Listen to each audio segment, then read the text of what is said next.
ईश्वर महाराज का भक्त है और ये चुनाव भी देशभक्तों का और देश के प्रति समर्पित लोगों का चुनाव है, जो देश को आगे बढ़ना, देश को आगे बढ़ाना और देश की हर आशा उम्मीद को पूरा करना चाहते हैं, उस बात का ये चुनाव है। और ऐसे देशभक्त जो माननीय प्रधानमंत्री जी के स्वरूप में हम सबको मिले हैं, उनके व्यक्तित्व के, उनके जीवन के बारे में कोई भी व्यक्ति, चाहे वो पढ़ा लिखा हो, चाहे वो नहीं पढ़ा लिखा हो, चाहे वो वृद्ध हो, चाहे वो जवान हो, चाहे वो बच्चा हो, चाहे वो माता हो, चाहे कोई बहन हो, आज देश का प्रत्येक नागरिक उनके जीवन के बारे में जानता है कि नहीं? छोटा सा बच्चा 5 साल का भी मोदी जी का नाम जानता है। क्यों जानता है? क्योंकि उन्होंने पूरा जीवन देश के लिए दिया है, आपके बीच में से निकलकर आगे बढ़े हैं, उन्होंने जिया है ये जीवन। गलियों के अंदर कैसा किसान दुख पाता अपने खेत के अंदर, मजदूर कैसे मेहनत करता है, एक माता, एक महिला घर में कैसे परेशान रहती थी रोटी बनाने के लिए, पानी के लिए, ये सारी जीवन की लीलाएं उन्होंने खुद स्वयं देखी हैं। तो इसलिए बंधुओं, ये चुनाव देश को आगे ले जाने का चुनाव है और हमारे को तो सौभाग्य, जैसा करण सिंह जी ने कहा, जसवंत सिंह जी ने कहा और अन्य नेताओं ने कहा, सभी लोग बार बार क्यों? इसीलिए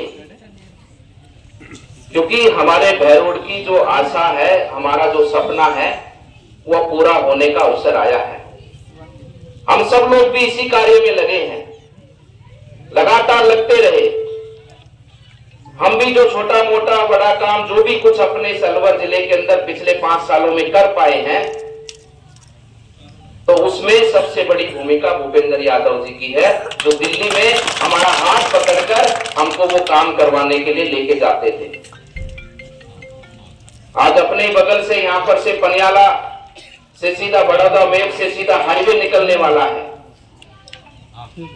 ये अलवर के बीचों बीच 6 लाइन का हाईवे निकलेगा। उसके बाद में देखना कि अलवर की कैसे तस्वीर और तकदीर बदलती है, क्योंकि एक हाईवे हमारा इस पार है और दूसरा जो मुंबई एक्सप्रेसवे या उससे पहले जयपुर आगरा हाईवे था, तो वो उस पार था। लेकिन अब अलवर के बीचों बीच से हाईवे निकलेगा। दोनों तरफ पूरे जिले को कितना बड़ा फायदा होने वाला है।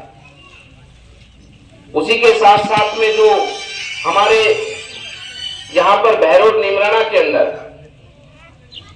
हमने आपके सम्मुख प्रस्ताव रखा कि हमारे यहाँ पर ईएसआईसी हॉस्पिटल का निर्माण होना चाहिए। यहाँ पर बहुत बड़ी संख्या में यहाँ पर मजदूर वर्ग हमारी फैक्ट्रियों में काम करता है।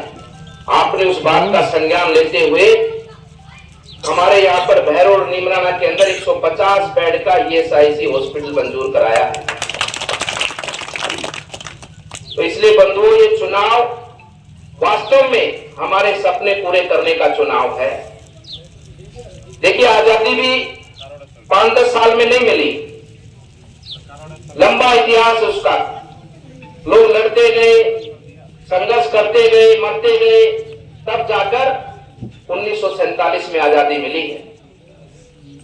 उसी प्रकार से हम सब लोग जो यहाँ पर बैठे हैं, हम भी अपने इस जिले के लिए, अपने बहरोड के लिए, मुंडावर के लिए सबसे बड़ी जो हमारी समस्या पानी की समस्या है, ये आवाज को हम सब लोग उठाते गए और आज भगवान ने वो आवाज हमारी सुनी है कि हमारे बीच में भूपेंद्र यादव जी को भेजा है, ताकि अलवर जिले के अंदर सबके घरों तक, सबके खेतों तक जितना संभव हो पाए पानी पहुंचे।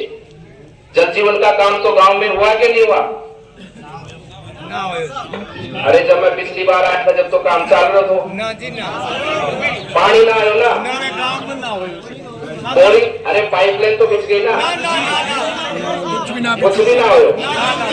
अब डॉक्टर जसवंत जी जरूर पानी को ला देंगे, हो जाएगा। चलो, नहीं होगा, बिल्कुल गारंटी हमारी, लिखित में गारंटी ले सकते हो। पिछले 5 साल हमने बहुत संघर्ष किया है। जल जीवन मिशन का काम राजस्थान में इस प्रदेश सरकार ने, कांग्रेस ने नहीं किया, और राजस्थान उसका परिणाम है कि 21वें पायदान पे था। अभी 2-3 महीने पहले सरकार बनी है। सभी चीजों का संज्ञान लेते हुए आने वाले 6 महीनों के अंदर अंदर जल जीवन मिशन का काम होगा और आपके घर में पानी पहुंचेगा, हमारी गारंटी है। बेच क्या के वो ये कह रहे हैं डॉक्टर जसवंत जी की बलजीत तो पाइप भी बेच कर खा गए हो, तब ना हो काम। तो इसलिए होगा काम, सब होगा, क्योंकि जो कारण है वो आपको संज्ञान में है। इसलिए ज्यादा समय नहीं लेता हुआ हमारे गांव में पधारे हैं। ये नाथों की तपस्थली है, आप सब नाथों के भक्त हैं। मैं भी आपके साथ में माननीय भूपेंद्र जी का अपने गांव में पधारने पर स्वागत करता हूं और उनके साथ पधारे हुए सभी नेतागणों का स्वागत करता हूं। आने वाली 19 तारीख को एक एक वोट जितने हमको दिए थे, कितने % वोटिंग की थी उस समय? 90। और वोट कितना लोग डाल का है? जो 5-6 लोग ही डाले होगा सारा। फिर तो मुझे भरनी से अब की बार भी उसी प्रकार से वोटिंग होनी चाहिए। यही मेरा निवेदन आप सबके श्री चरणों में। आप सबका अभिनंदन, आप सबका स्वागत।